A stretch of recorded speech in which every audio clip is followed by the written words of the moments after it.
ওহাবিরা খাবে হাউজে কাউসারের পানি, আর বেদাতি সুন্নিরা খাবে জাহান্নামের কেলানি।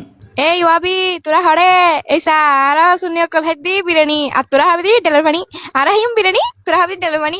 এই মহিলাকে আর কি বলবো, তাদের পুরুষরাই কোরআন হাদিস বুঝে না, আর এ তো ঘাড়ের রক্তেরা একজন নাদান মহিলা মাত্র। এ তার পরিবার থেকে যা শুনেছে, যা দেখেছে, তাই শিখেছে। তার চারপাশেই বিদাতে পরিপূর্ণ, সে সঠিক ইসলাম কোথায় শিখবে?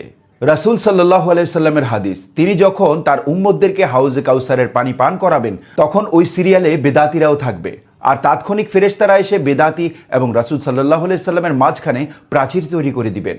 রাসূল সাল্লাল্লাহু আলাইহি সাল্লাম জিজ্ঞেস করবেন, কি ব্যাপার, তাদের আর আমার মাঝখানে প্রাচীর কেন? তখন ফেরেশতারা জবাব দিবে, ইয়া রাসূলুল্লাহ, আপনি তো জানেন না, আপনি দুনিয়া থেকে চলে আসার পর এরা আপনার ইসলামে বেদাত প্রবেশ করিয়েছে।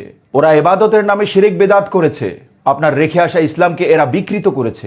তখন রাসূল সাল্লাল্লাহু আলাইহি সাল্লাম নির্দেশ দিবেন, ওদেরকে আমার সামনে থেকে নিয়ে যাও, ওরা ধ্বংস হোক। আর তখন ফেরেশতারা এই বেদাতীদেরকে নিয়ে জাহান্নামে নিক্ষেপ করবে। তাই এটি বলাই যায়, দুনিয়াতে তোমরা খাবা বিরিয়ানি, ওহাবিরা খাবে ডাইলের পানি, আর আখেরাতে তোমরা খাবা জাহান্নামের কেলানি, আর ওহাবিরা খাবে রাসূলের হাতে হাউজে কাউসারের পানি। তাহলে বলো, কোনটি উত্তম, কোনটি মজার খাবার?